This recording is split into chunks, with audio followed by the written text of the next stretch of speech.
मेरे बालम तू दिल के कठोर निकले, सिया चोरी से लाए बड़ा चोर निकले। नाम लंका पति है छिछेर निकले, खातिर डाकू बेईमान बनल बा। तोहर देहिया 4 दिनन के मेहमान बनल बा। तोरा पेने खातिर कफन के विधान बनल बा। तोहर देहिया 4 दिनन के मेहमान बनल बा। हमरा सबके उम्र में छलिए तो पढ़ाई करे छलिए, खेती बाड़ी करे छलिए, ओई सबके समय के कुछ बात बताबियो ना। कि हम समय के बात बताबी, भरि दिन कोदारिए चलबै छलिए। जब खेत पथार छल, खुचरी में चाउर बांधि लेली, फाँकै छी। प्रणाम। अखन हम अहाँ सबके एकटा शख्स से मिला रहल छी। चाचा जी के उम्र से अपने सब अवगत भ गेल हैब, नहीं किछ तो करीब करीब 70 साल के हेबे करथिन। सबसे पहले चाचा के प्रणाम। अहाँ के आशीर्वाद। अहाँ अपन नाम बतैयो तो। बेचन ठाकुर खोजरी। देखियो चाचा बेचन ठाकुर खजूरी से छथिन। और बता दी जे चाचा ओई जमाना के लोग छथिन, तो हिनका से हम जानना चाहबेन जे पहले जे गीत सब होइ छलिए, तो अहाँ किछ हमरा दर्शक के सुनेबेन। एकटा गीत कोनो सुनैयो। भऽ सकैया कहै छी। एकटा कोनो गीत कहिए कि कहलिए सएह कहिए कि दोसर कहिए? जे कहलिए सएह कहियो। आ दोसर कहे के विचार हुए तो दोसरो कहियो। मेरे बालम तू दिल के कठोर निकले, सिया चोरी से लाए बड़ा चोर निकले। कहे रानी मंदोदरी दशानंद से, पार पैहो न तू कभी भगवानों से। नाम लंका पति है छिछेर निकले, सिया चोरी से लाए बड़ा चोर निकले।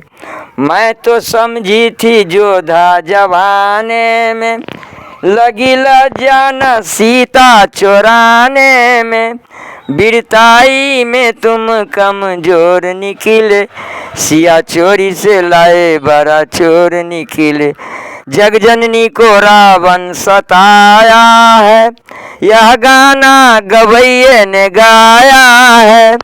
राम लड़ने को लंका के ओर निकले, सिया चोरी से लाए बड़ा चोर निकले। जगजननी को रावण सताया है, यह गाना गवैये ने गाया है। राम लड़ने को लंका के ओर निकले, सिया चोरी से लाए बड़ा चोर निकले। मैं तो समझी थी जोधा जवाने में, लगी लजाना सीता चोराने में। वीरताई में तुम कमजोर निकले, सिया चोरी से लाए बड़ा चोर निकले। मेरे बालम तू दिल के कठोर निकले, सिया चोरी से लाए बड़ा चोर निकले। वाह, बहुत नीक। खातिर डाकू बेईमान बनल बा। तोहर देहिया 4 दिनन के मेहमान बनल बा। काहे कैला तू गरूरी, एक दिन जाना है जरूरी। तोरा चढ़े खातिर बांस के विमान बनल बा। तोहर देहिया 4 दिनन के मेहमान बनल बा। काहे कैला तू पढ़ाई, संग में कौड़ियो न जाई। तोरा पेने खातिर कफन के विधान बनल बा। तोहर देहिया 4 दिनन के मेहमान बनल बा। लोगवा काहे खातिर डाकू बेईमान बनल बा। तोहर देहिया 4 दिनन के मेहमान बनल बा। काहे कैला तू पढ़ाई, संग में ज्ञानो न समाई। तोरा पढ़े खातिर वेद वो पुराण बनल बा। तोहर देहिया 4 दिनन के मेहमान बनल बा। वाह। और चाचा अहाँ जे छै से अपना टाइम में की सब केने छै से एक बेर कनी कहियो त। हम कथी करबे, बजरंगबली लग जाकर कीर्तन गबै छी, मंगल मंगल बात खत्म। नहीं, अहाँ सबके जे हमरा सबके उम्र में छलिए तो पढ़ाई करे छलिए, खेती बाड़ी करे छलिए, ओई सबके समय के कुछ बात बताबियो ना। कि हम समय के बात बताबी, भरि दिन कोदारिए चलबै छलिए। जब खेत पथार छल, खुचरी में चाउर बांधि लेली, फाँकै छी, पारै छी। अब की सब के लिए नहीं के लिए खेतिए पथारी में रहे छलिए।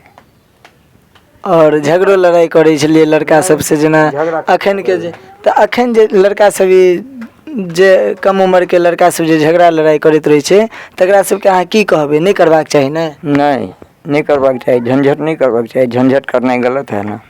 गलत है। अच्छा चाचा, अहाँ सब स्कूल जे जाइ छलियै तऽ ओहि टाइममे की सब पढ़ाई होइ छलै? ओते याद नहीं। वो सब नहीं याद छै? चलिए एक दूटा और गीत, अहाँके गीत लेकिन बड़ी नीक आबैए। एकटा गीत हमरा एहन सुनाउ जे ओहि टाइममे खेती बाड़ी किसान सब जे गाबै छलै से गीत कोनो सुनाउ तऽ नीक से। रह दिया। ठीक छै चाचा। आधा मन यहाँ आधा मन वहाँ। एक मिनट, अहाँके काज भऽ जेतै। दोसर बात जे चाचा साहब जे ई गाना गेलखिन हन बहुत अच्छा लागल। और ई जे छै से एगो गाना सुनने चलिए, क्या ले आए थे क्या ले जाएंगे, खाली हाथ आए थे खाली हाथ जाएंगे। और ये गाना का माध्यम ये 4 दिन की ज़िंदगी है, फिर तो अंधेरी रात, जब तक ज़िंदगी जिए हंसी खुशी के साथ। ठीक है चाचा।